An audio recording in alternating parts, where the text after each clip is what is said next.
सम्पूर्णमा नमस्ते। नेपाल अनलाइन स्कुलमा हजुरहरूलाई स्वागत छ। म यस संस्थाको contributor Mandira Shrestha.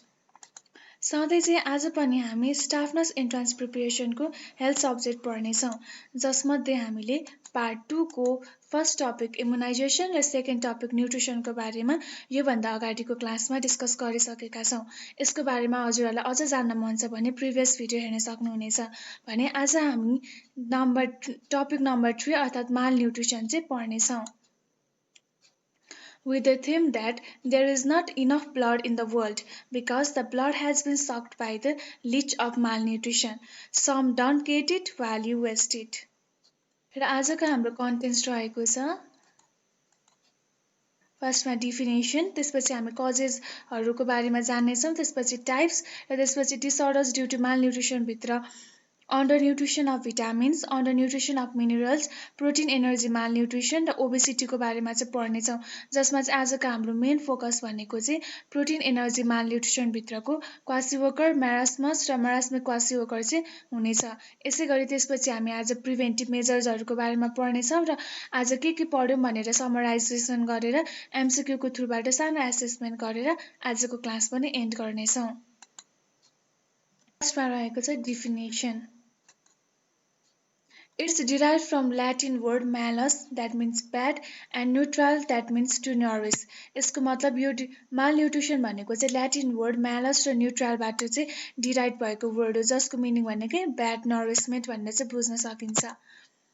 According to WHO, malnutrition is defined as the cellular imbalance between the supply of nutrients and energy and the body's demand for them to ensure growth, maintenance and specific functions.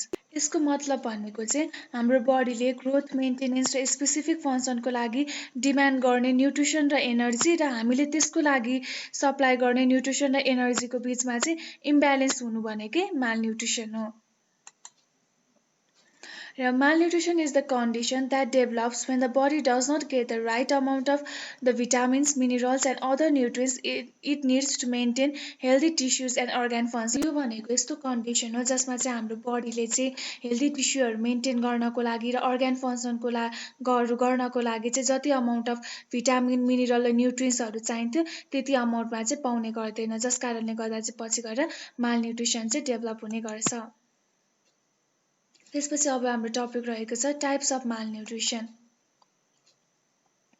Malnutrition is divided into two main topics.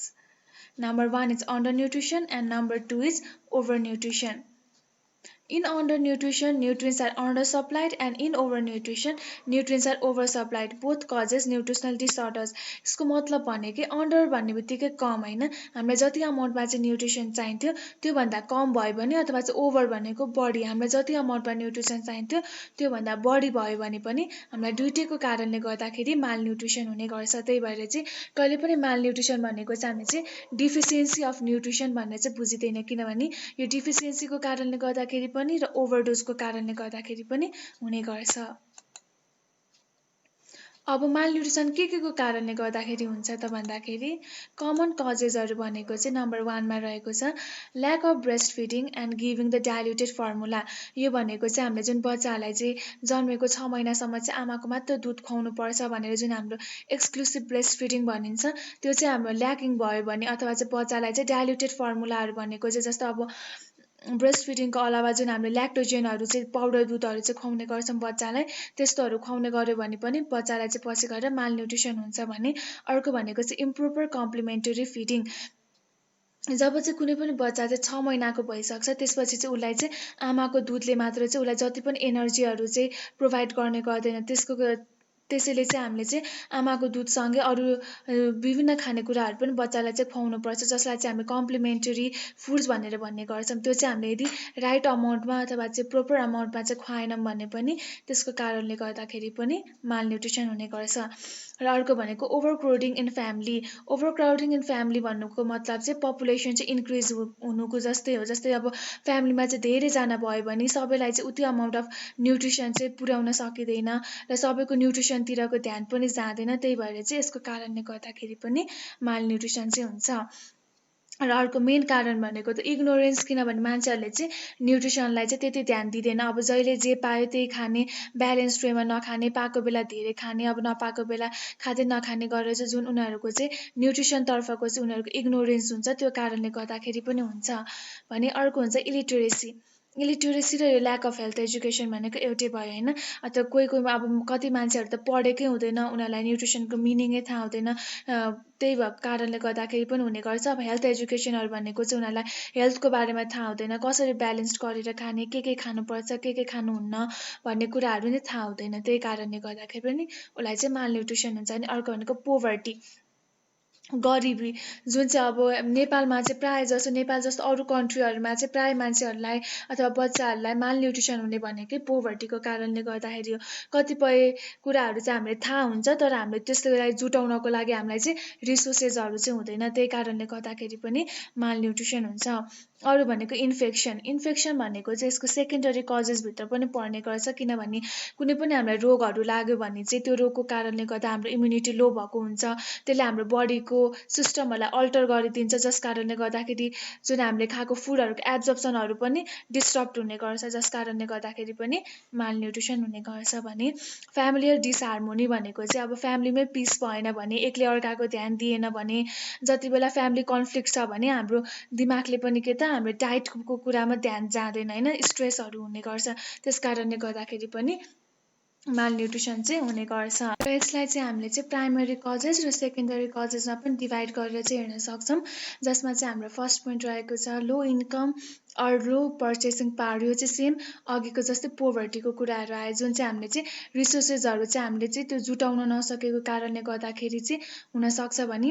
अर्को भनेको चाहिँ ignorance and erroneous food habit भनेको चाहिँ आफ्नो खानपिनमा चाहिँ ध्यान नदिनु, अथवा चाहिँ खानपिन पनि एकदम इरर टाइपको जुन चाहिँ सिस्टमेटिकल्ली प्याटर्न वाइज ब्यालेन्स वेमा चाहिँ नखाने कारणले गर्दाखेरि पनि हुन्छ भने। अर्को भनेको ओभर पपुलेसन। ओभर पपुलेसनको कारणले गर्दाखेरि त अब जति धेरै मान्छे भयो उति नै हामीलाई बढी रिसोर्सेसहरू चाहिन्छ, अनि सबैले सबैको हेल्थमा ध्यान दिन नि सकिँदैन, अनि त्यति धेरै हामीले रिसोर्सेसहरू पनि एभाइलेबल हुन सक्दैन। त्यही भएर पनि यसको कारणले गर्दाखेरि पनि हुन्छ भने। अर्को भनेको चाहिँ स्कार्सिटी अफ फुड सप्लाई। अब फुड सप्लाई गर्ने कुरामै हामीलाई चाहिँ स्कार्सिटी छ, त्यो नै खाँचो छ भने चाहिँ त्यसको कारणले गर्दाखेरि पनि हुने गर्छ। र यस्तै अर्को रहेको छ सेकेन्डरी कजेस। सेकेन्डरी कजेस भनेको चाहिँ यो चाहिँ डाइरेक्टली चाहिँ हुने होइन कि कुनै पनि अरू कजेसको चाहिँ सेकेन्डरीको रूपमा चाहिँ यो चाहिँ मालन्युट्रिसन हुन्छ भने त्यसलाई चाहिँ हामी सेकेन्डरी कजेसमा चाहिँ इन्क्लुड गर्छौँ। जस्तै फर्स्टमा आउँछ ओबेसिटी अथवा इन्सुलिन रेसिस्टेन्स एन्ड डायबिटिज। यो भनेको चाहिँ धेरै ओबेस भनेको चाहिँ धेरै मोटोपनाहरू भएको, अनि इन्सुलिन रेसिस्टेन्स भनेको चाहिँ अब, र डायबिटिज भनेको चाहिँ जसलाई चाहिँ अब जसको चाहिँ इन्सुलिन डिपेन्डेन्ट भएको छ, अनि डायबिटिज भएकोहरूलाई पनि मालन्युट्रिसन हुनसक्छ भने। अर्को भनेको चाहिँ diarrhoea and intestinal malabsorption. डायरियामा त अब हामीले जति फुड इन्टेक गरे पनि त्यो हाम्रो बडीले चाहिँ कन्ज्युम नै राम्ररी गर्न सक्दैन होइन। त्यो हुने भयो भने इन्टेस्टाइनल माल एब्जर्प्सन भनेको चाहिँ अब यस्तो कन्डिसन भयो जहाँ चाहिँ हाम्रो चाहिँ स्मल इन्टेस्टाइनले चाहिँ सर्टेन न्युट्रियन्ट्स र फुडहरूलाई चाहिँ एब्जर्ब गर्न सक्दैन। त्यही कारणले गर्दाखेरि पनि मालन्युट्रिसन हुन्छ भने। अर्को भनेको चाहिँ इन्फेक्सन, स्पेसियली रेस्पिरेटरी। अब रेस्पिरेटरी इन्फेक्सनहरू जस्तो अब हाम्रो टन्सिलाइटिसहरू, फेरेन्जाइटिसहरू, साइनसाइटिसहरू भएको छ भने त्यसको कारणले गर्दाखेरि पनि हुने गर्छ भने। अर्को भनेको मेटाबोलिक एन्ड रेनल डिजिजेस। त्योभित्र पर्ने भनेको चाहिँ अब जस्तो हामीलाई क्रोनिक किडनी डिजिजहरू भयो, किडनी स्टोनहरू भयो, अनि युरिनरी ट्र्याक इन्फेक्सनहरू भयो भने पनि हुने गर्छ भने। अर्को चाहिँ हेपाटोबिलियरी डिसअर्डर्स। हेपाटोबिलियरी डिसअर्डर्स भनेको चाहिँ त्यहाँ चाहिँ लिभर पनि हुन्छ, बाइल डक्ट पनि इन्भल्भ भएको हुन्छ, र गल ब्ल्याडर पनि इन्भल्भ भएको हुन्छ। जस्तै अब यस्तो हेपाटोबिलियरी डिसअर्डर्समा पर्ने भनेको अब हेपाटाइटिसहरू, कोलेसिस्टाइसिस, सिरोसिसहरू चाहिँ पर्ने गर्छ। यसको कारणले गर्दाखेरि पनि मालन्युट्रिसन चाहिँ हुने गर्छ। यति नै रहेको छ कजेसहरू। र अब रहेको छ हाम्रो आजको main topic disorders due to malnutrition.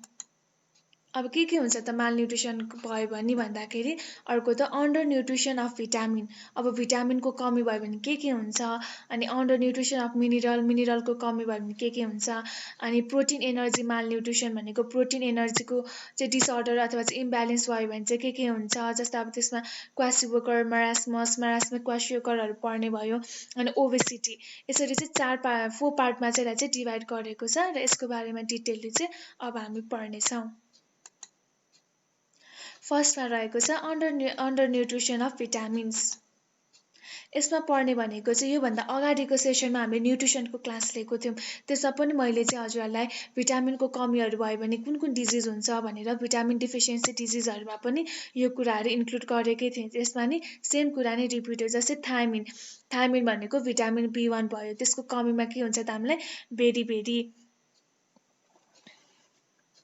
बेरी भनेको चाहिँ यस्तो डिजिज हो जसले चाहिँ हाम्रो चाहिँ नर्भ्सहरूलाई चाहिँ इन्फ्लामेसन गर्ने अनि हार्ट फेलियरहरू चाहिँ गराउने गर्छ। अब यसमा अब सिम्टम्सहरू देखिने भनेको चाहिँ एकदम हाम्रो हार्टबिटहरू चाहिँ एकदम फास्ट हुने अनि सर्टनेस अफ ब्रिथिङहरू हुने, जस्तो अब सासहरू फेर्न गाह्रो हुने, त्यसपछि खुट्टाहरू चाहिँ सुन्निएर आउने जस्तो सिम्टमहरू चाहिँ देखिने गर्छ भने अर्को भनेको चाहिँ नियासिनलाई चाहिँ भिटामिन B3 भयो। यसको कमीको कारणले गर्दाखेरि पेलाग्रा हुने गर्छ।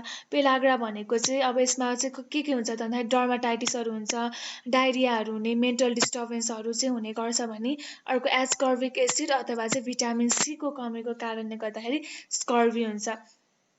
स्कर्भीमा चाहिँ एकदम स्वेलिङहरू हुने, त्यसपछि हाम्रो जुन गमहरू हुन्छ गिजाहरू चाहिँ कमजोर भएर चाहिँ गिजाहरूबाट रगतहरू आउने, त्यसै गरी अब पहिला निको भइसकेको घाउहरू पनि फेरि ओपन भएर आउने अनि आई पनि एकदम बल्जिङ भएर आउने जस्तो चाहिँ सिम्टम्सहरू चाहिँ देखिने गर्छ। यसै गरी अर्को रहेको छ क्याल्सिफेरोल एन्ड कोलिक्याल्सिफेरोल अर्थात् भिटामिन डीको कमी भयो भने रिकेट्स हुने गर्छ। अब रिकेट्स भनेको चाहिँ हाम्रो जुन बोनहरू हुन्छ त्यो बोन चाहिँ एकदम सफ्ट हुने अथवा विकनिङहरू चाहिँ हुने गर्छ यो रिकेट्समा चाहिँ। जस्तै बच्चाहरूमा चाहिँ रिकेट्स हुन्छ भने ठुलोहरूमा चाहिँ ओस्टियोम्यालेसिया चाहिँ हुने गर्छ। त्यसपछि अर्को आउँछ अन्डर न्युट्रिसन अफ मिनरल्स। यो पनि हामीले अगाडिको न्युट्रिसनको सेसनमा डिस्कस गरेको थियौँ। मिनरलको डिफिसियन्सीहरू भयो भने के हुन्छ त भनेर, अब यो त्यसकै रिपिट हो है त। जस्तै क्याल्सियमको कमी भयो भने रिकेट्स हुने गर्छ। अघि नै भनिसकेँ रिकेट्स भनेको चाहिँ हाम्रो बोन चाहिँ सफ्टनिङ र विकनिङ चाहिँ हुने गर्छ। भने अर्को भनेको आयोडिन डिफिसियन्सीको कारणले गर्दाखेरि गोइटर हुन्छ। किनभने आयोडिनको मेन फङ्सन के थियो त भन्दा हाम्रो जुन थाइरोइड ग्ल्यान्डले चाहिँ प्रड्युस गर्छ नि T3 र T4 थाइरोइड हर्मोनहरू प्रड्युस गर्नलाई चाहिँ यसले हेल्प गरिरहेको हुन्छ र यसरी आयोडिनै डिफिसियन्सी भयो भने थाइरोइड हर्मोनमा चाहिँ डिसब्यालेन्स हुन्छ। आइदर हाइपोथाइरोइडिजम पनि हुनसक्छ अथवा चाहिँ हाइपरथाइरोइडिजम पनि हुनसक्छ, जस कारणले गर्दाखेरि चाहिँ गोइटर हुने गर्छ। गोइटर भनेको चाहिँ हाम्रो थाइरोइड ग्ल्यान्डको चाहिँ इन्लार्जमेन्ट हुनुलाई चाहिँ भनिन्छ। अर्को भनेको आइरन डिफिसियन्सी। यदि आइरनको डिफिसियन्सी भयो भने चाहिँ एनिमिया हुने गर्छ। अब एनिमिया भनेको चाहिँ हाम्रो ब्लडमा चाहिँ हेल्दी रेड ब्लड सेल्सहरूको चाहिँ डिक्रिज हुनु अथवा चाहिँ लस हुँदै जानुलाई चाहिँ भनिन्छ भने अर्को रहेको छ जिङ्कको कमी भयो भने चाहिँ हामीलाई चाहिँ ग्रोथ रिटार्डेसन हुने गर्छ। ग्रोथ रिटार्डेसन भनेको चाहिँ जति हामीलाई चाहिँ नर्मल्ली जति ग्रोथ हुनुपर्ने त्यसरी चाहिँ ग्रोथ त्यति अमाउन्टमा चाहिँ ग्रोथ नहुनु अथवा चाहिँ ग्रोथ हुँदा पनि एकदम स्लोली ग्रोथ हुनुलाई चाहिँ हामी ग्रोथ रिटार्डेसन भन्ने गर्छौँ। अर्को रहेको छ protein energy malnutrition. Protein energy malnutrition अर्थात् PEM is also referred to as a protein calorie malnutrition. The term protein energy malnutrition or PEM applies to a group of related disorders that include marasmus, kwashiorkor and intermediate states of marasmus kwashiorkor. यो भनेको चाहिँ protein energy malnutrition भनेको चाहिँ हाम्रो प्रोटिनको कमीको कारणले गर्दाखेरि protein र एनर्जीको कमीको कारणले गर्दाखेरि हुने डिसअर्डर्सहरू पर्ने भयो। जसभित्र त के पर्यो त मरास्मस क्वासिओकर अथवा चाहिँ यो दुइटैको इन्टरमिडिएट स्टेज जसलाई चाहिँ हामी मरास्मिक क्वासिओकर भन्ने गर्छौँ तिनीहरू चाहिँ पर्ने गर्छ। PEM is due to food gap between the intake and requirement. अघि पनि हामीले मालन्युट्रिसनमा पनि भनिसकेको थियौँ। जुन हामीलाई हाम्रो बडीलाई जति अमाउन्टमा चाहिएको छ र हामीले त्यसको लागि जति अमाउन्टमा चाहिँ सप्लाई गरिरहेको छौँ त्यो दुइटाको बिचमा चाहिँ डिसब्यालेन्स भयो भने मालन्युट्रिसन हुन्थ्यो भने सेम प्रोटिन एनर्जी मालन्युट्रिसन पनि हामीले जति अमाउन्टमा चाहिँ प्रोटिन र क्यालोरी चाहिँ इन्टेक गरिरहेको छौँ त्यति चाहिँ हाम्रो बडीको रिक्वायरमेन्ट अनुसार चाहिँ मिलेन भने अर्थात् ओभर भयो अथवा चाहिँ लेस भयो भने चाहिँ हुने गर्छ। र नम्बर ए मा रहेको छ क्वासिओकर। The name is derived from the Ga language of coastal Ghana, translated as the sickness the baby gets when the baby comes or the disease of the weaning. यो क्वासिओकर भनेको चाहिँ हाम्रो घानाको गा ल्याङ्ग्वेज भएकोबाट चाहिँ डिराइभ भएको हो, जसको मिनिङ भनेको चाहिँ हामीले चाहिँ डिजिज अफ द विनिङ भनेर चाहिँ बुझ्ने गर्छौँ, जुन चाहिँ हाम्रो नेपाली कल्चरमा चाहिँ भातखुवाइ गराउने चलन छ होइन। त्यो भातखुवाइ चाहिँ राम्रोसँग नभएको कारणले गर्दाखेरि चाहिँ बच्चाहरूलाई चाहिँ पछि गएर क्वासिओकर हुने गर्छ। यसलाई अझ राम्ररी बुझ्नु पर्यो भने चाहिँ अल्टरनेटिभ प्याटर्नमा चाहिँ फुडहरू इन्टेक गर्यो भने चाहिँ क्वासिओकर हुने गर्छ। जस्तै अब हामीले आज चाहिँ चारवटा रोटी खायौँ रे होइन, अनि भोलि चाहिँ दुईवटा खायौँ, फेरि एउटा खायौँ, अनि अर्को दिन फेरि चारवटा खायौँ रे। यसरी चाहिँ हामीले चाहिँ खानु चाहिँ खाइरहेको छौँ, तर चाहिँ अल्टरनेटिभ वेमा चाहिँ खाइरहेको छौँ भने चाहिँ त्यसको कारणले गर्दाखेरि चाहिँ हाम्रो बडी सिस्टमले चाहिँ त्यसलाई मेन्टेन गर्न सक्दैन र फेल भएपछि त्यसको कारणले गर्दा पछि गएर क्वासिओकर चाहिँ हुने गर्छ। Kwashiorkor, also called wet protein energy malnutrition, it is a form of PEM characterized primarily by protein deficiency. क्वासिओकरलाई चाहिँ हामीले वेट प्रोटिन एनर्जी मालन्युट्रिसन पनि भन्ने गर्छौँ। यो चाहिँ प्रोटिन एनर्जी मालन्युट्रिसनको पनि एउटा फर्म भयो, जुन चाहिँ प्राइमरीले चाहिँ प्रोटिनको डिफिसियन्सीको कारणले गर्दाखेरि हुने गर्छ। अहिले हामी म्यारास्मसमा गएर पनि डिस्कस गर्ने गर्छौँ। म्यारास्मस भनेको चाहिँ हाम्रो प्रोटिन र कार्बोहाइड्रेट दुइटैको कमीको कारणले गर्दाखेरि हुन्छ भने क्वासिओकर भनेको चाहिँ हाम्रो प्रोटिनको कमीको कारणले गर्दाखेरि चाहिँ हुने गर्छ। This condition usually appears at the age of about 12 months when breastfeeding is discontinued, but it can develop at any time during the child's formative years. यो भन्नुको मतलब भनेको चाहिँ मोस्टली चाहिँ बच्चाहरूमा चाहिँ क्वासिओकर भनेको चाहिँ 1 वर्ष लागिसकेपछि हुन्छ, जुन बेला चाहिँ अब हाम्रो नेपाली भाषामा चाहिँ दुध छोडाउने समय भयो भनेर भनिन्छ नि। त्यसो दुध छोडाउने समय हुँदाखेरि चाहिँ प्रायःजसो बच्चालाई चाहिँ क्वासिओकर देखिने गरिन्छ, अथवा चाहिँ यो त्यही बेलादेखि नदेखेर पछि गएर चाहिँ बच्चाको डेभलपमेन्टल इयर्सहरूमा अथवा फर्मेटिभ इयर्सहरूमा पनि गएर चाहिँ क्वासिओकर चाहिँ देखिन सक्छ। र it causes fluid retention or edema, dry peeling skin and hair discoloration. यसमा हामीले फिगरमा पनि देखेको छौँ। यसमा चाहिँ पानीहरू चाहिँ जमिने होइन, जमेर चाहिँ जिउहरू चाहिँ पुरै सुन्निएर आउने चाहिँ हुने गर्छ भने स्किनहरू पनि एकदम ड्राई खालको, अनि हेयरहरूमा पनि डिस्कलरेसन चाहिँ हुने गर्छ। अनि यसमा चाहिँ हाम्रो पिलिङ स्किन भनेको छ। पिलिङ स्किन भनेको चाहिँ हाम्रो स्किनमा चाहिँ अनइन्टेन्डेड ड्यामेजहरू हुने होइन, जसमा चाहिँ हाम्रो स्किनको जुन अप्पर लेयर हुन्छ नि इपिडर्मिस, त्यो इपिडर्मिस चाहिँ पुरै ड्यामेज भएको हुन्छ। र अर्को छ हाम्रो सिम्पटम्स। अब के सिम्पटम देखिन्छ त भन्दाखेरि अघि हामीले डिफिनेसन गर्दाखेरि पनि धेरै जसो कुराहरू चाहिँ यसमा आइसकेको छ। जस्तै फर्स्टमा आउँछ मुन फेस। मुन फेस भनेको चाहिँ हामीले मुनसँग किन कम्पेयर गरेको भनेको मुन एकदम राउन्ड खालको हुन्छ नि त होइन। यस्तो बच्चाहरूको पनि फेस एकदम स्वेलिङ भएर चाहिँ एकदम राउन्ड खालको पफ्फी खालको हुने गर्छ, त्यही भएर चाहिँ उनीहरूको फेस चाहिँ मुन फेस टाइपको चाहिँ हुने गर्छ। र सेकेन्डमा रहेको छ स्वेलिङ अथवा इडेमा। यो चाहिँ पानीहरू चाहिँ जमेर बच्चाहरूको चाहिँ जिउहरू चाहिँ सुन्निने, मोस्टली चाहिँ पेटहरू सुन्निने गर्छ होइन, त्यसरी सुन्निने गर्छ। अर्को चेन्जेस इन स्किन पिगमेन्ट भनेको चाहिँ हाम्रो चाहिँ स्किनको कलरहरूमा पनि चेन्ज हुँदै जान्छ। मोस्टली चाहिँ क्वासिओकर लागेको बच्चा चाहिँ पेल हुने गर्छ। अनि अर्को भनेको चाहिँ decreased or loss of muscle mass भनेको चाहिँ बच्चाको चाहिँ जुन हाम्रो मसलको हाम्रो मास हुन्छ नि, त्यो चाहिँ त्यसको मासहरू चाहिँ एकदम डिक्रिज हुँदै जान्छ अथवा चाहिँ लस हुँदै जान्छ, जस कारणले गर्दाखेरि हामीले यो फिगरमा नि देख्छौँ होइन, बच्चाहरूको चाहिँ एकदम हड्डीहरूमा देखिन थाल्ने होइन, मसलहरू चाहिँ पातलो हुँदै गएर चाहिँ हड्डी देखिन थालिन्छ। अनि अर्को भनेको चाहिँ डायरियाहरू हुने गर्छ यस्तो बच्चाहरूलाई। अनि अर्को भनेको वेटहरू चाहिँ राम्ररी गेन गर्न सक्दैन, अनि राम्ररी ग्रो पनि हुन सक्दैन। अनि अर्को फ्याटिक अर एप्याथी। फ्याटिक भनेको चाहिँ एकदम चाँडो थाक्नु होइन, जे कुरा गर्दाखेरि पनि उसलाई चाहिँ चाँडो थकान महसुस हुन्छ भने। एप्याथी भनेको चाहिँ कुनै पनि कुरामा चाहिँ इन्ट्रेस्ट नहुनु होइन, सबै कुराबाट चाहिँ इन्ट्रेस्ट हराएर जान्छ र एकोहोरो हुने गर्छ यस्तो बच्चाहरू। अनि अर्को भनेको चाहिँ हेयरहरू चाहिँ चेन्जेस हुने गर्छ। अब हेयरको कलरहरू मोस्टली बच्चाहरू यस्तो केसमा चाहिँ बच्चाहरूको चाहिँ हेयरहरू चाहिँ एकदम ग्रे हुने, व्हाइट खालको भएर आउँछ भने त्यसको टेक्स्चर पनि एकदम ड्राई हुन थाल्छ। हामीले फिगरमा पनि देखाएको छौँ thin pale and weak hair भनेर पनि भनेको छौँ। अर्को चाहिँ इरिटेबिलिटी भनेको एकदम चाँडो झिझ्याट मान्ने होइन, इरिटेबल हुने गर्छ यस्तो बच्चाहरू। र अर्को चाहिँ large belly that sticks out अथवा प्रोट्रुड।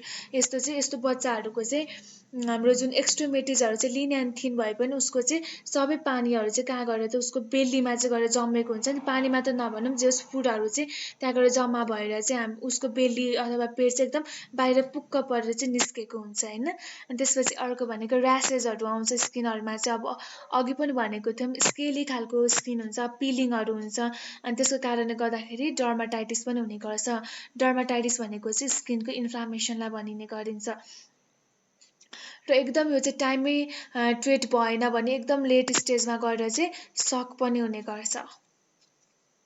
यति नै भयो है त सिम्टम्सहरू। हामीले यो फिगरबाट पनि अलिकति देखाउन खोजेको छौँ। यो चाहिँ त्यति क्लियरली चाहिँ आएको छैन, त्यही पनि हामीले यो सिम्टम्सहरू भनेको हामीले क्वासियोकर भएको बच्चालाई हामीले हेऱ्यौँ भने चाहिँ यो सिम्टम्सहरू चाहिँ मोस्ट अफ यो सिम्टम्सहरू चाहिँ उनीहरूमा चाहिँ प्रेजेन्ट हुने गर्छ। र अर्को रहेको छ मरास्मस।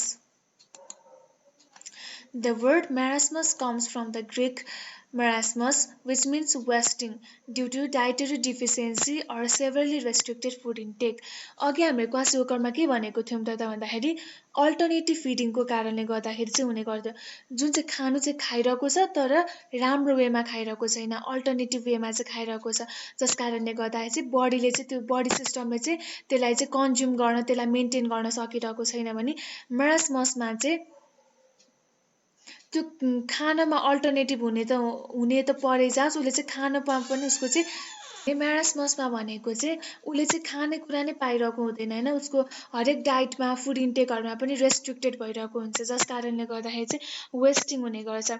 वेस्टिङलाई चाहिँ हामीले लो वेट फर हाइट भनेर पनि बुझ्ने गर्छौँ, अथवा चाहिँ सेभर वेट लस भनेर पनि बुझ्ने गर्छौँ। जस्तो हामीले यो फिगरमा पनि देखेको छ, यो बच्चा कति लिन एन्ड थिन छ, उसको रिब्सहरू पनि सबै भिजिबल छ होइन। उसको मसलहरू पनि प्रायः मसलको डेन्सिटी नै उसको चाहिँ एकदम पातलो छ होइन। त्यही भएर उसको चाहिँ हड्डीहरू पनि पुरै भिजिबल नै देखिरहेको छ है। Marasmus is a form of severe protein energy malnutrition characterized by the energy deficiency and emaciation. यो भनेको चाहिँ सेभर प्रोटिन एनर्जी मालन्युट्रिसनको कारणले गर्दाखेरि चाहिँ हुने गर्छ, जसमा भनेको चाहिँ बच्चाहरूमा चाहिँ एनर्जीको चाहिँ एकदम डिफिसियन्सी हुन्छ भने इमेसिएसन भनेको चाहिँ एब्नर्मल्ली थिन अथवा चाहिँ विक हुनुलाई चाहिँ भनिन्छ। अर्को छ marasmus is characterise by stunted growth and wasting of muscle and tissue. यो अघि पनि हामीले भनिसक्यौँ, यस्तो बेलामा चाहिँ बच्चाहरूको ग्रोथ चाहिँ एकदम डिले भइरहेको हुन्छ अथवा चाहिँ राम्ररी भइरहेको हुँदैन, अनि मसल र टिस्युहरू पनि एकदम वेस्टिङ अथवा पातलो भएको हुन्छ। Marasmus usually develops between the ages of 6 months and 1 year in children who have been weaned from breast milk or who suffer from weakening condition like chronic diarrhea. जस्तै अघि क्वासियोकर भनेको चाहिँ हामीले मोस्टली बच्चाहरूलाई दुध छोडाउने बेलामा हुने गर्छ भनेर भनेको थियौँ भने मरास्मस भनेको चाहिँ बच्चा 6 महिना लाग्दाखेरि अथवा चाहिँ 1 वर्ष लाग्दाखेरि चाहिँ प्रायः देखिने गर्छ, तर यो पनि पछि गएर फर्मेटिभ इयर्सहरूमा पनि देखिन चाहिँ सक्छ। अझै यो चाहिँ यस्तो बच्चाहरूमा चाहिँ बढी देखिने गर्छ जसलाई चाहिँ ब्रेस्ट मिल्क चाहिँ खान दिएको छैन। अघि हामीले कजेज अफ मालन्युट्रिसनमा पनि डिस्कस गरेको थियौँ, जब चाहिँ बच्चाहरूलाई चाहिँ ब्रेस्ट फिडिङको सट्टामा चाहिँ अरू पाउडर दुधहरू ल्याक्टोजिनहरू चाहिँ खुवाइने गरिन्छ, त्यसको कारणले गर्दाखेरि पनि हुने गर्छ भने यस्तो बच्चाहरू जसमा चाहिँ पहिलेदेखि चाहिँ उसको इम्युनिटीहरू लो छ अनि विकनिङ कन्डिसनहरू जस्तै क्रोनिक डायरियाहरू चाहिँ प्रेजेन्ट छ भने त्यस्तो बच्चाहरूमा पनि मरास्मस चाहिँ हुने गर्छ। अब के सिम्टम्स देखिन्छ त भन्दाखेरि अघि हामी डिफिनेसनमा पनि आइसक्यो र यहाँ फिगरमा पनि देखाएको छ होइन। लिटिल ओल्ड म्यान, अनि no fat, grossly underweight, gross motor wasting, hungry, hair normal भनेर चाहिँ सिम्टम्सहरू देखाइएको छ। यसको बारेमा अझै जान्नु पर्दाखेरि चाहिँ मङ्की फेस, अघि हामीले क्वासियोकरमा के भनेको थियौँ, मुन फेस भनेको थियौँ, जहाँ चाहिँ बच्चाको फेसहरू चाहिँ सुन्नेर चाहिँ मुन जस्तो चाहिँ गोलो भएको हुन्थ्यो भने मङ्की फेस भनेको चाहिँ यहाँ फिगरमा पनि देखाइन्छ होइन। हाम्रो जुन यो हाम्रो मसलहरू चाहिँ एकदम थिकनिङ भएर चाहिँ जुन पातलो भएर चाहिँ हाम्रो जुन मङ्कीको जस्तो फेस चाहिँ हुने गर्छ कि, जुन चाहिँ हाम्रो लिन एन्ड थिन भएको हुन्छ फेस पनि, अनि त्यसको कारणले गर्दा चाहिँ यसलाई चाहिँ मङ्कीको फेससँग पनि कम्पेयर गराइएको हो। अर्को भनेको सेभर ग्रोथ रिटार्डेसन भनेको ग्रोथ राम्ररी हुँदैन, भए पनि एकदम डिले र एकदम स्लो ग्रोथ भइरहेको हुन्छ। र अर्को भनेको loss of subcutaneous fat. Loss of subcutaneous fat भनेको चाहिँ जुन हाम्रो स्किनको लेयर हुन्छ नि, स्किनको लेयर त इपिडर्मिस, डर्मिस, त्यसपछि सबक्युटेनस फ्याट आउँछ होइन। त्यो सबक्युटेनस फ्याट नै लस भएको हुन्छ, जस कारणले गर्दा हामीले हेर्दाखेरि चाहिँ छाला छाउनु त छ, त्यो बाहिरबाट कभर मात्र गरेको हुन्छ, त्यसको कुनै पनि थिक्निङ लेयरहरू चाहिँ हुँदैन होइन, जस कारणले गर्दाखेरि हामीले उसको भित्रको जुन बोनहरू पनि एकदम भिजिबल हुने गर्छ है। त्यही भन्न खोजेको सेभर मसल वेस्टिङ पनि भनेको छ। अर्को भनेको चाहिँ the child looks appallingly thin and limbs appear as skin and bone होइन। त्यो एकदम बच्चा चाहिँ एकदम पातलो चाहिँ देखिने गर्छ है। अनि अर्को भनेको श्रिबल्ड बडी रिङ्कल्ड स्किन भनेको त्यही भयो होइन। बडी चाहिँ एकदम पातलो पनि हुने भयो, साथै एकदम चौडी परेको चाहिँ हुने गर्छ। अनि अर्को भनेको चाहिँ बोनी प्रोमिनेन्स भनेको चाहिँ यस्तो बच्चाहरूको चाहिँ अब मसलै नभएपछि, जुन त्यसलाई हाम्रो बोनलाई कभर गर्ने मसलै नभएपछि चाहिँ उनीहरूको चाहिँ एकदम बोनी खालको प्रोमिनेन्सहरू चाहिँ जुन हाम्रो करङहरू देखिने अनि चुच्चे हड्डी भनिन्छ त्यसो चुच्चे हड्डीहरू पनि देखिन थाल्छ। अनि अर्को भनेको एसोसिएटेड भिटामिन डिफिसियन्सी, यसमा चाहिँ अरू भिटामिन डिफिसियन्सीहरू पनि भएको हुन्छ। भने failure to thrive, to thrive भनेको चाहिँ fail to grow or gain or maintain the weight होइन। वेटहरू चाहिँ गेन गर्न अथवा मेन्टेन गर्न नसक्नु अथवा ग्रो हुन नसक्नुलाई चाहिँ हामी फेलर टु थ्राइभ भन्ने गर्छौँ। अनि इरिटेबल हुन्छ, फ्रेटफुलनेस भनेको के इरिटेबल जस्तो अब झिच्याट मान्ने खालको भयो। अनि एप्याथी भनेको कुनै पनि कुरामा इन्ट्रेस्ट हुँदैन यस्तो बच्चाहरूलाई। अनि फ्रिक्वेन्टली डाइरियाहरू भइरहेको हुन्छ। अनि यस्तो बच्चाहरूलाई चाहिँ टाइम टु टाइम चाहिँ एकदम भोक पनि लागिरहेको हुन्छ है। अनि डिहाइड्रेटेड हुन्छ यस्तो बच्चाहरूको जिउमा चाहिँ पानीको कमी हुन्छ, जस कारणले गर्दा स्किनहरू पनि ड्राईहरू चाहिँ हुने गर्छ। अनि टेम्परेचर पनि एकदम सब नर्मल हुन्छ। सब नर्मल भनेको चाहिँ हाम्रो बडीको टेम्परेचर चाहिँ 97.5 डिग्री टु 99.5 डिग्री भन्दा चाहिँ लो हुनुलाई चाहिँ हामी सब नर्मल टेम्परेचर भनेर चाहिँ भन्ने गर्छ। अर्को मसल्सहरू त विक हुने भइहाल्यो, तर यसमा चाहिँ ओइडेमा र फ्याट इन्फिल्ट्रेसन चाहिँ हुँदैन। जस्तै हामीले अघि क्वासिओकरमा के भनेको थियो त, त्यहाँ चाहिँ बच्चाहरूको चाहिँ जिउ चाहिँ सुन्निने अनि फ्याटहरू इन्फिल्ट्रेट हुने भनेको चाहिँ फिल्ट्रेसन नभएर चाहिँ एकै ठाउँमा एक्युमुलेट भएर जम्मा भएर बस्ने गर्थ्यो नि क्वासिओकरमा। तर यसमा चाहिँ त्यस्तो जिउहरू सुन्निने अनि फ्याटहरू चाहिँ एकै ठाउँमा एक्युमुलेट हुने त्यस्तो चाहिँ हुने गर्दैन। अहिले हामीले डिफ्रेन्समा पनि क्वासिओकरमा के र म्यारास्मसमा के डिफ्रेन्स छ भनेर अझै राम्ररी बुझ्ने गर्छौँ। तर अहिलेलाई पनि हामीले कम्पेरेटिभली कुनै पनि कुरालाई बुझ्यौँ भने चाहिँ हामीलाई एक्जाममा पनि सजिलो हुन्छ र आफूलाई पनि लङ टर्मसम्म चाहिँ याद हुने गर्छ। र नम्बर सीमा रहेको छ मारास्मिक क्वासिओकर। हामीले मारास्मस भनेको के हो पनि जान्यौँ र क्वासिओकर भनेको के हो पनि जान्यौँ। अब मारास्मिक क्वासिओकर बुझ्न त्यस्तो केही पनि गाह्रो छैन होइन। यो भनेको त यो दुइटैको इन्टरमिडिएट कन्डिसन हो। जस्तै severely malnourished child with features of both marasmus and kwashiorkor, दुइटैको फिचर्स हुन्छ। जस्तै अब यस्तो बच्चाहरूमा चाहिँ क्वासिओकर फिचर्सहरूमा चाहिँ जस्तै अब उसको फिटहरू, लेग्सहरू, त्यसै गरी ह्यान्डहरू अनि लोवर आर्म्स, एब्डोमेन, फेसहरू चाहिँ पुरै स्वेलिङ भएको हुन्छ, जुन चाहिँ क्वासिओकरमा प्रेजेन्ट हुने गर्थ्यो भने। अर्को भनेको स्किन चाहिँ एकदम पेल हुने अनि हेयरहरू पनि डिस्कलरेसन भएर जाने, जुन हामीले क्वासिओकरमा पढेको सिम्टम्सहरू थियौँ नि त्यो सिम्टमहरू पनि प्रेजेन्ट हुन्छ। र यस्तो चालहरू चाहिँ युजली अनह्याप्पी खालको चाहिँ देखिने गर्छ। भने यसमा मारास्मसको पनि सिम्टम देखिरहेको हुन्छ। जस्तै अब हाम्रो अप्पर आर्मको, सोल्डरको, चेस्टहरूको चाहिँ मसलहरू चाहिँ वेस्टिङ भएर चाहिँ बच्चाको रिब्सहरू नै देखिने गर्छ। जस्तै यो फिगरमा चाहिँ मरास्मसको यो बच्चा मरास्मसले सफर भएको कि क्वासिओकर भएको भनेर आइडेन्टिफाई हुन सक्दैन, किनभने उसमा दुइटै सिम्टम्स देखिएको छ। जस्तै उसको फिटहरू हेर्नु, उसको आर्महरू, उसको एब्डोमेनहरू चाहिँ स्वेलिङ भएको छैन, इडेमा प्रेजेन्ट छ। भने मरास्मसमा भनेको जस्तै बच्चाको चाहिँ अप्पर आर्महरू चाहिँ लिन एन्ड थिन छ र उसको यो जुन रिब्सहरू पनि भिजिबल छ। त्यही कारणले गर्दाखेरि यसलाई चाहिँ हामी मरास्मक क्वासिओकर भनेर भन्ने गर्छौँ। अब हामीले चाहिँ जान्यौँ मारास्मस भनेको के पनि जान्यौँ, क्वासिओकरको बारेमा जान्यौँ, माल न्युट्रिसनहरूमा के हुँदो रहेछ सबै कुरा जान्यौँ होइन। अब कुराहरू हामीले जानेर मात्र भएन, हामीले प्रिभेन्सन पनि त गर्नु पर्यो। एज वी नो कि prevention is better than care होइन। अब प्रिभेन्सन चाहिँ कसरी गर्न सकिन्छ त भन्दाखेरि नम्बर 1 हाम्रो जतिवटा कजेसमा पनि हामीले नम्बर 1मा के इन्क्लुड गरेको थियौँ त, ब्रेस्ट फिडिङको कमीको कारणले, ब्रेस्ट फिडिङ नगराएको कारणले गर्दाखेरि माल न्युट्रिसन हुन्छ भनेको थियौँ भने अब प्रिभेन्सनमा पनि के गराउनु पर्यो त, ब्रेस्ट फिडिङलाई चाहिँ प्रमोट गर्नु पर्यो।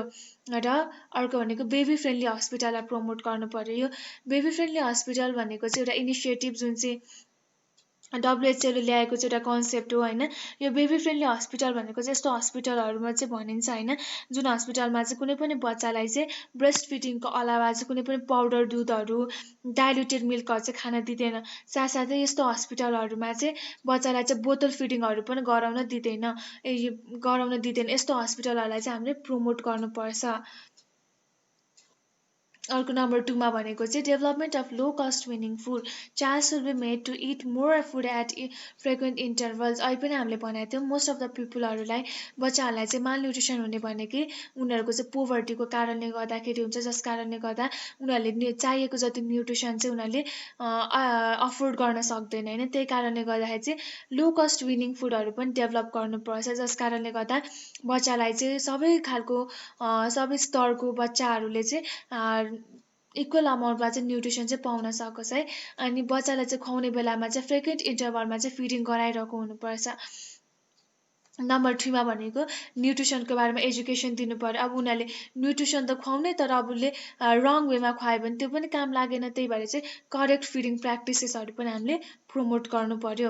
अर्को भनेको start eating solid food when he is about 4 to 6 month old. अझ 4 to 6 month भन्दा नि हामीले त 6 महिनासम्म त बच्चालाई चाहिँ आमाकै दुध खुवाउनु भन्छौँ होइन। त्यसपछि चाहिँ हामीले बच्चाहरूलाई पनि फेरि आमाको दुध खुवाउने भनेर चाहिँ धेरै समयसम्म आमाको दुध मात्र खुवाएर पनि बच्चालाई चाहिने न्युट्रिसहरू पुग्दैन। त्यसपछि बच्चा चाहिँ 6 महिना लागिसकेपछि उसलाई चाहिँ अरू जुन हामीले सप्लिमेन्ट फुडहरू चाहिँ खुवाउन थाल्नुपर्छ।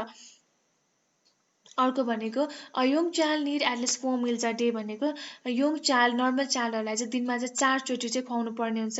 खुवाउने भनेर एकैचोटि धेरै खुवाउने गर्नु पनि भएन होइन। दिनमा चाहिँ 4 चोटि चाहिँ इक्वल डोजमा अथवा इक्वल अमाउन्टमा चाहिँ फुडहरू चाहिँ खुवाउने गर्नुपर्छ। अर्को चाहिँ avoid prolong breast feeding up to 3 years।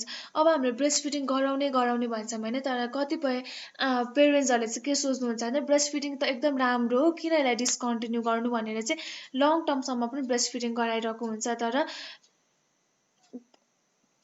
Long टर्मसम्म breast feeding गराउनु पनि हेल्थको लागि चाहिँ राम्रो होइन। त्यही भएर चाहिँ बच्चालाई चाहिँ टाइममै दुध छोडाउने बानी पनि गराउनु पर्छ।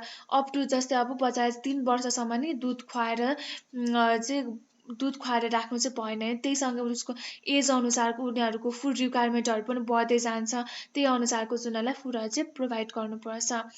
अर्को होम इकोनोमिक भनेको चाहिँ हामीलाई फुडहरू अफोर्ड गर्नको लागि हाम्रो इकोनोमिक स्ट्याटसले पनि त रोल खेल्छ नि त। त्यही भएर चाहिँ हाम्रो होम इकोनोमिक पनि अफोर्डेबल खालको र राम्रो चाहिँ हुनु पर्यो। अनि अर्को भनेको चाहिँ पेरेन्ट्सहरूलाई अथवा कुनै पनि फ्यामिलीलाई चाहिँ फ्यामिली प्लानिङहरूको बारेमा, बर्थ स्पेसिङको बारेमा सिकाउनु पर्यो होइन। जस कारणले गर्दाखेरि चाहिँ बच्चाले चाहिँ सेटिस्फ्याक्टोरी अमाउन्टमा चाहिँ ब्रेस्ट फिडिङ चाहिँ गर्न सक्छ होइन। अर्को भनेको एउटाको बेनिफिट भनेको त हामीले बर्थ स्पेसिङ गऱ्यो भने त अब केही समयसम्म अथवा चाहिँ धेरै समयसम्म बच्चालाई अब जति उसलाई ब्रेस्ट फिडिङ गराउनु पर्छ त्यति हामीले फिडिङ गराउन सक्छौँ। उसको न्युट्रिसियस निडहरू हामीले फुलफिल गर्न सक्छौँ भने साथसाथै उसलाई हामीले बडी एटेन्सन र केयरहरू पनि दिन सक्छौँ। जस कारणले गर्दाखेरि हामीले कुनै पनि कपालहरूलाई चाहिँ सधैँ फ्यामिली प्लानिङको बारेमा, बर्थ स्पेसिङहरूको बारेमा पनि सिकाउनु पर्छ। र अर्को भनेको इम्युनाइजेसन अफ चिल्ड्रेन। इम्युनाइजेसन किन गराउँछ त भन्दाखेरि हाम्रो इम्युनिटीलाई इन्क्रिज गराउनको लागि अथवा कुनै पनि डिजिजको अगेन्स्टमा चाहिँ इम्युनिटी गेन गराउनको लागि। अब मालन्युट्रिसन भनेको कुनै पनि बच्चामा इम्युनिटीसँग लड्ने क्षमतै कम छ भने उसलाई अफकोर्स मालन्युट्रिसन हुने गर्छ। त्यही भएर त्यसबाट बचाउनको लागि हामीले बच्चाहरूलाई चाहिँ टाइमली चाहिँ इम्युनाइज चाहिँ गर्नुपर्ने हुन्छ। आजको हाम्रो कन्टेन्ट्स भनेको यति नै।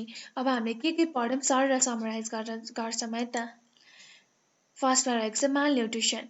Malnutrition refers to deficiencies, excesses or imbalances in person's intake of energy and nutrients।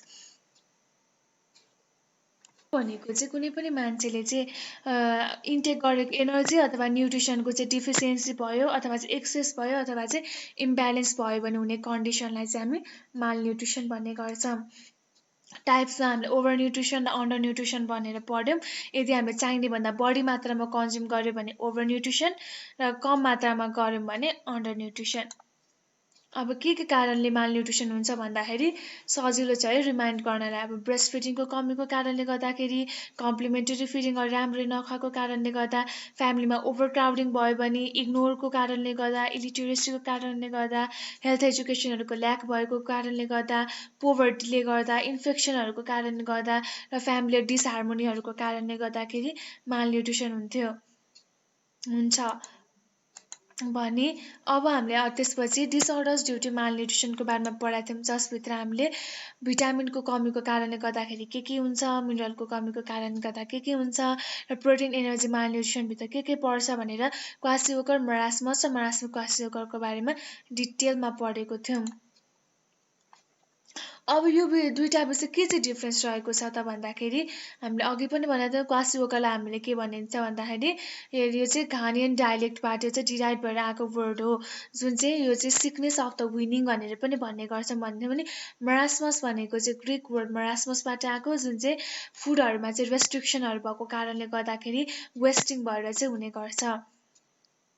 अर्को क्वासिओकरमा चाहिँ बच्चा चाहिँ अन्डरवेट हुन्छ, उसको चाहिँ तौल पुगेको हुँदैन भन्दा मरास्मसमा चाहिँ तौल नपुग्ने त भयो, साथसाथै हामीले जति एक्सपेक्ट गरेको थियो अथवा जति नर्मल बच्चाहरूमा हुने वेट भन्दा चाहिँ 60% चाहिँ कम वेट चाहिँ मरास्मस लागेको बच्चामा चाहिँ हुने गर्छ। अर्को भनेको क्वासिओकरमा इडेमा सधैँ प्रेजेन्ट हुन्छ। यसमा चाहिँ हामीले एउटा फिगर इमेजिन गऱ्यौँ भने एकदम सजिलो हुन्छ नि। जस्तै क्वासिओकरमा के हुन्छ त, कुनै पनि बच्चा जसको चाहिँ अब पेट चाहिँ पक्का बाहिर निस्केको टाइपको हुन्छ नि होइन, त्यस्तो बच्चालाई याद गर्न सक्छौँ। अब उनीहरूकोमा के भयो त, इडेमा प्रेजेन्ट भयो भने यता मरास्मसमा चाहिँ के हुन्छ त, यस्तो बच्चाहरू त लिन एन्ड थिन, उसको त पुरै करङ देखिरहेको हुन्छ होइन, त्यस्तो बच्चाहरूमा त इडेमा त एब्सेन्ट हुने भयो। अर्को क्वासिओकरमा मसल लिन एन्ड थिन हुन्छ, तर फ्याट प्रेजेन्ट हुन्छ भने मरास्मसमा चाहिँ लिन एन्ड थिन त हुने भयो, मसल वेस्टिङ पनि भएर त के हुन्छ त, उसको सबक्युटेनस फ्याट समेत लस भइसकेको हुन्छ। अर्को क्वासिओकरमा चाहिँ हेयरहरू चेन्जेस हुन्छ, त्यही कारणले गर्दा हेयरहरू एकदम डिस्कलर्ड हुने, स्पार्स हुने अनि एकदम स्ट्रेट खालको हुने जस्तो सिम्टम्सहरू देखिन्छ भने मरास्मसमा चाहिँ कुनै पनि हेयर चेन्जेसहरू चाहिँ आउँदैन। यसै गरी क्वासिओकरमा चाहिँ एकदम पोर एपेटाइट र एनोरेक्सिक हुनु भनेको भोकै नलाग्नु, केही कुरा खान नमन लाग्नु जस्तो चाहिँ हुन्छ भने मरास्मसमा चाहिँ त्यस्तो भोकलाई चाहिँ केही पनि अल्टर गर्दैन होइन। यो बच्चाहरूलाई चाहिँ नर्मल बच्चालाई जसरी भोकहरू लाग्थ्यो, जति खान मन लाग्थ्यो, मरास्मस बच्चालाई पनि त्यस्तै हुने गर्छ। अर्को चाहिँ फ्लेकी पेन्ट डर्माटाइटिस, अल्सर्स र हाइपो अथवा हाइपर पिगमेन्टेसनहरू चाहिँ हुने गर्छ।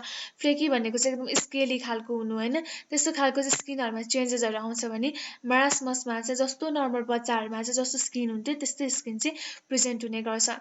र क्वासिओकर लागेको बच्चाहरू कस्तो हुन्छ त, मिसरेबल खालको होइन, हेर्दै मिसरेबल खालको हुन्छ अनि एपेथेटिक होइन, केही कुरामा पनि इन्ट्रेस्ट नभएको एकोहोरो खालको झिझ्याउरो खालको चाहिँ देखिने गर्छ भने मरास्मस लागेको बेबीमा त अघि पनि हाम्रोमा त मङ्कीको जस्तो फेस हुन्छ अथवा चाहिँ बुढो मान्छेको जस्तो चाहिँ फेस हुने गर्छ। अनि अर्को क्वासिओकरमा चाहिँ फ्याटहरू चाहिँ इन्फिल्ट्रेट हुन्छ होइन, फिल्ट्रेट हुन नसकेर चाहिँ जम्मा भएर चाहिँ लिभर इन्लार्ज हुन्छ। लिभर इन्लार्ज हुनलाई चाहिँ हामी हेपाटोमेगाली भन्ने गर्छौँ होइन, हेपाटोमेगाली चाहिँ प्रेजेन्ट हुन्छ भने मरास्मसमा चाहिँ हेपाटोमेगाली प्रेजेन्ट हुँदैन।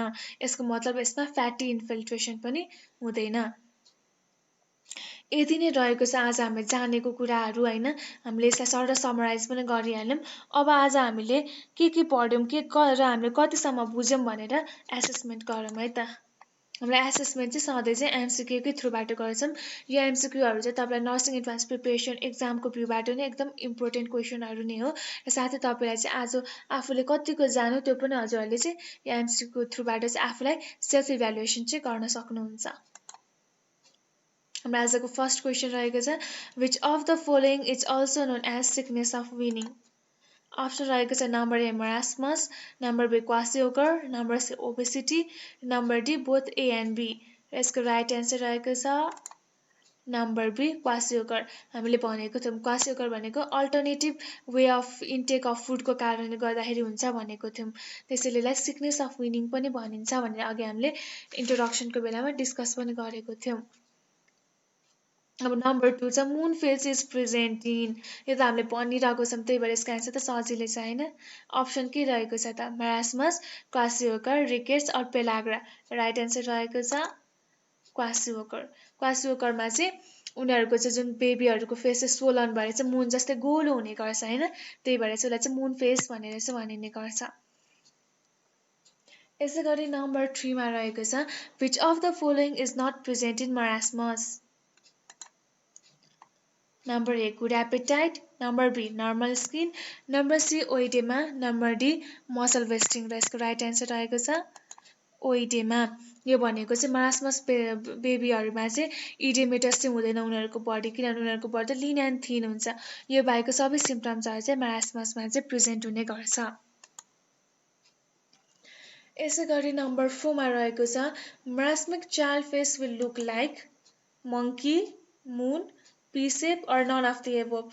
र यसको राइट एन्सर रहेको छ नम्बर ए monkey। हामीले अघि पनि भनेको थियौँ मरास्मिक चाइल्डहरूको चाहिँ फेसमा चाहिँ जुन फ्याटहरूको चाहिँ लस भएको कारणले गर्दाखेरि एकदम लिन एन्ड थिन हुने गर्छ होइन, त्यही भएर चाहिँ ठ्याक्कै मङ्कीको जस्तै चाहिँ उनीहरूको चाहिँ फेस हुने गर्छ। र यसै गरी नम्बर 5 मा रहेको छ loss of subcutaneous fat is present in number A kwashiorkor, number B marasmus, number C both A and B, number D none of the above. र यसको राइट एन्सर रहेको छ नम्बर बी मरास्मस। यसमा चाहिँ हामी केमा कन्फ्युज नहुने भन्दाखेरि चाहिँ लस अफ मसल भनेको चाहिँ दुइटैमा हुन्छ, क्वासिओकरमा पनि हुन्छ मरास्मसमा पनि हुन्छ, तर लस अफ सबक्युटेनियस फ्याट भनेको चाहिँ मरास्मसमा मात्र हुने गर्छ। त्यसै गरी नम्बर 6 मा रहेको छ which of the following is present in kwashiorkor. Option रहेको छ number A fluid retention, B hair discolouration, C dry skin र D all of the above. र यसको राइट एन्सर रहेको छ D all of the above. अघि हामीले introduction सेसनमा पनि यसको बारेमा भनिसकेको छौँ। क्वासिओकर भएको बच्चामा चाहिँ फ्लुइड रिटेन्सन पनि हुन्छ, हेयरहरू डिस्कलरेसन पनि हुन्छ र ड्राई स्किन पनि प्रेजेन्ट हुन्छ, त्यही भएर हाम्रो option D all of the above is the right answer. यसै गरी नम्बर 7 मा रहेको छ which of the following is cause due to under nutrition of vitamin. Number A scurvy, number B anaemia, number C goitre, number D growth retardation. यसको right answer रहेको छ स्कर्भी। यो बाहेकको सबै एनिमिया, गोइटर, ग्रोथ रिटार्डेसन यो भनेको mineral deficiency अथवा mineral under nutrition of मिनरलको कारणले गर्दाखेरि चाहिँ हुने गर्छ। यसै गरी नम्बर 8 मा रहेको छ hepatomegaly is present in number A marasmus, number B kwashiorkor, number C rickets र नम्बर डी पेलाग्रा। र यसको राइट एन्सर रहेको छ नम्बर बी क्वासिओकर। अघि पनि भनेको थियौँ क्वासिओकरमा चाहिँ फ्याटहरू चाहिँ इन्फिल्ट्रेट हुन्छ होइन, फिल्ट्रेसनै हुन नसकेर चाहिँ एकै ठाउँमा एक्युमुलेट भएर बस्छ, जस कारणले गर्दाखेरि चाहिँ पछि गएर हेपाटोमेगाली चाहिँ हुने गर्छ। र हेपाटोमेगाली भनेको चाहिँ इन्लार्जमेन्ट अफ लिभरलाई चाहिँ बुझिन्छ। यसै गरी नम्बर 9 मा रहेको छ marasmus is characterised by number A stunted growth, number B wasting of muscle and tissue, number C both A and B र number D none of the above. र यसको राइट एन्सर रहेको छ number C both A and B. किनभने मरास्मस भएको बेबीमा चाहिँ उनीहरूको ग्रोथ पनि एकदम डिले हुने, स्लो हुने भइरहेको हुन्छ भने उनीहरूको मसल र टिस्यु पनि एकदम लिन एन्ड थिन भएर चाहिँ वेस्टिङ भएको हुन्छ। यहाँ नम्बर 10 मा रहेको छ प्रोटिन एनर्जी माल न्युट्रिसन इन्क्लुड्स मरास्मस, क्वासिओकर, मरास्मिक क्वासिओकर और अल अफ दि अबभ। यसको राइट एन्सर रहेको छ अल अफ दि अबभ। र आजको लागि हाम्रो कन्टेन्ट्स भनेको यति नै रहेको छ। हजुरहरूले आजको र योभन्दा अगाडिको पढाएको सबै टपिकहरूको बारेमा चाहिँ राम्ररी बुझ्नुभएको होला भन्ने आशा गर्दछु। यदि कुनै सब्जेक्टको बारेमा नबुझ्नु भएको छ अथवा चाहिँ नर्सिङको बारेमा अझ केही बढी जान्न मन छ भने तल कमेन्ट सेक्सनमा चाहिँ मेन्सन गर्न सक्नुहुन्छ। हामी हजुरहरूलाई सक्दो मद्दत गर्ने नै छौँ। Till then, everyone, eat healthy, live long, and live strong. And always remember that somewhere someone is sleeping with an empty stomach while you were busy in counting your calories. Thank you.